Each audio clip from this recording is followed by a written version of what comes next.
हिमाचल प्रदेश के चंबा जिले से इंसानियत को झकझोर देने वाली तस्वीरें सामने आई हैं। ग्राम पंचायत भजोतरा के मटवाड़ गांव में 4 नाबालिग बच्चे आज अपनी किस्मत के सहारे जिंदगी काटने को मजबूर हैं। बचपन में पिता की मौत और कुछ समय बाद मां के चले जाने से ये मासूम पूरी तरह से अनाथ हो गए हैं। न सिर पर पक्की छत है और न ही भविष्य की कोई गारंटी। महज 17 साल की बड़ी बहन जो आगे पढ़ना चाहती थी, भाई बहनों की जिम्मेदारी उठाने के लिए पढ़ाई छोड़ चुकी है। जिस कच्चे मकान में बच्चे रह रहे हैं वो कभी भी गिर सकता है। अब सवाल यह है कि जब सरकार की दर्जनों योजनाएं मौजूद हैं तो ये मासूम अब तक मदद से क्यों वंचित है।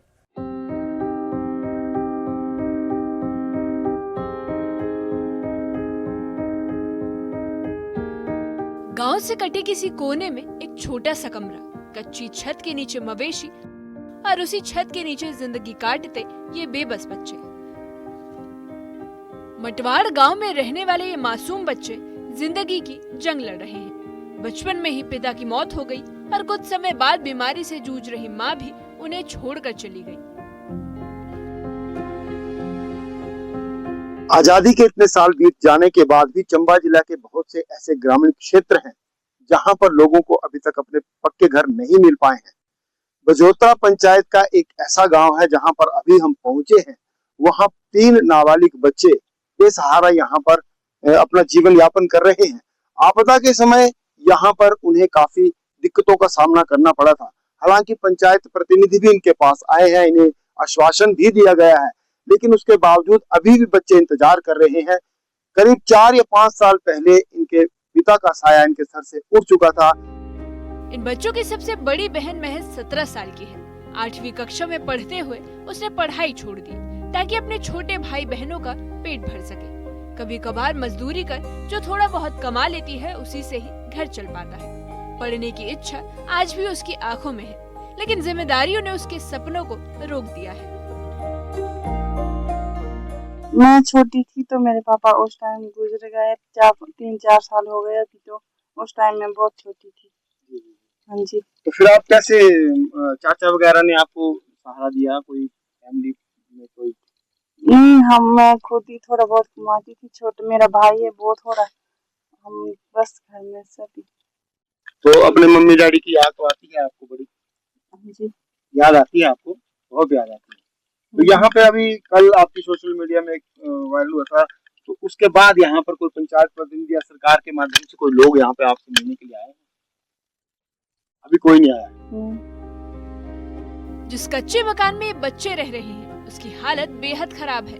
जमीन धंसने का खतरा बना रहता है और आने वाली बर्फबारी में घर गिरने का डर उन्हें हर रात डराता है। घर के भीतर एक तरफ मवेशी बंधे हैं तो दूसरी तरफ ये बच्चे एक ही छत के नीचे रहने को मजबूर हैं। ये देख सकते हैं आपकी ये मवेशी और कैमरामैन से रिक्वेस्ट करता हूँ सीधे पैन कीजिए दूसरी तरफ। ये मवेशी है और ये देख सकते हैं आप, इन बच्चों ने अपनी रोजी रोटी का साधन इन मवेशियों को भी बनाया होगा, दूध और अन्य किसी प्रकार का।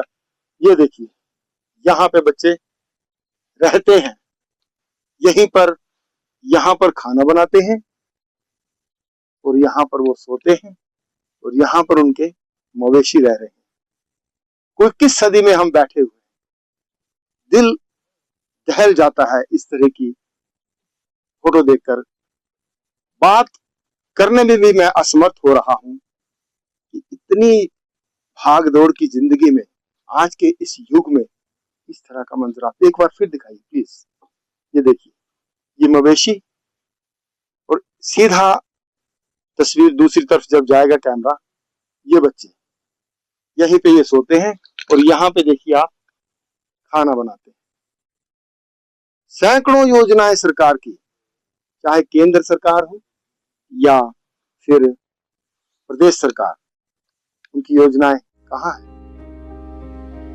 जब न्यूज़ 18 की टीम गांव पहुंची तो 3 छोटे बच्चे घर के अंदर अपने भाई का इंतजार कर रहे थे। 14 साल का इनका भाई रोजी रोटी के तलाश में बाहर गया हुआ था। घर में चूल्हा तभी जलता है जब वो लौटता है, और जब घर की छोटी बच्ची से बात करने की कोशिश की गई तो बच्ची कुछ भी बोलने में समर्थ नहीं थी।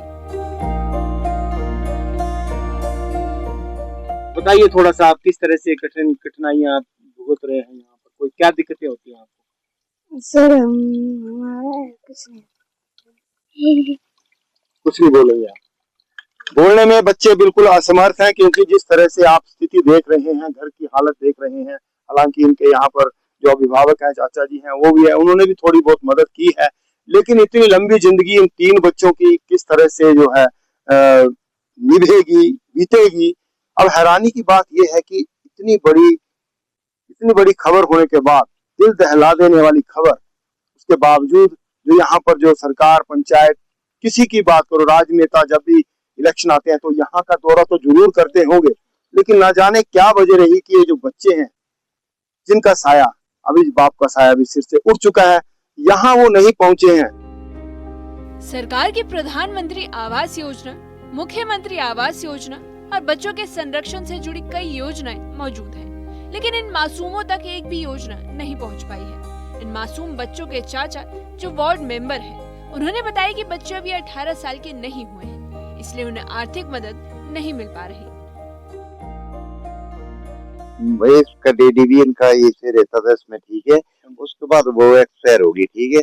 उसके बाद 50 भी इनको कुछ नहीं मिला। और जो इनका मकान आया था, वो हमारा साथ में मकान हुआ था। जब इनका मकान आया तो फिर मैंने बोला कि क्या काम है कि इनको मिलना चाहिए मकान, ठीक है। बोला 18 साल से कम उम्र की नहीं मिलेगा। और सेक्रेटरी साहब भी आए थे इधर हमारे, उनसे भी मैंने रिक्वेस्ट की थी कि सर इनको जरूरी है। अभी देखो वो डैडी इनका गुजर चुका है, मम्मी दूसरी शादी कर ली। जब 4 बच्चे रह जाते, सरकार तो सभी को हेल्प करती। तो ये कौन कानून है कि 18 साल के नीचे बच्चे उनको नहीं मिलेगा? होना चाहिए इनको सभी हेल्प। तो हाँ ठीक है, ये करते रहे कि आज देंगे कल देंगे, हो जाएगा, कुछ होगा। ये ऐसा मैं भी वार्ड मेंबर हूँ टोल बाल का, ठीक है। तो मैंने भी 50 से रिक्वेस्ट की थी और उससे सेक्रेटरी से भी रिक्वेस्ट की थी कि सर इनको जरूरी है, ठीक है। इनके पीछे चलो, आजकल बोलते रहे हो, ठीक है। अभी तक कुछ भी इनको हेल्प नहीं हुई। अगर ये अपने सहारे जी रहे, माल के सहारे जी रहे, ठीक है। मटवाड़ गांव के 4 बच्चे सिर्फ सहानुभूति नहीं बल्कि ठोस मदद चाहते हैं। अब सवाल ये है कि क्या इन मासूमों का बचपन ऐसी ही हालात की भेंट चढ़ेगा? और उम्मीद समाज से की जा रही है कि कोई आगे आए ताकि इन बच्चों का जीवन सुरक्षित हो सके। न्यूज़ 18 के लिए चंबा से हेम ठाकुर की रिपोर्ट। मटवाड़ गांव के 4 बच्चे आज सिर्फ मदद की उम्मीद में जिंदा हैं।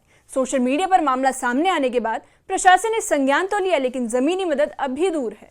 आने वाली बर्फबारी इनके जर्जर घर के लिए बड़ा खतरा है, जबकि पढ़ाई और 2 वक्त की रोटी भी इन बच्चों के लिए संघर्ष बन चुकी है। सवाल ये नहीं कि योजनाएं हैं या नहीं, सवाल ये है कि जरूरतमंदों तक वे पहुंची क्यों नहीं।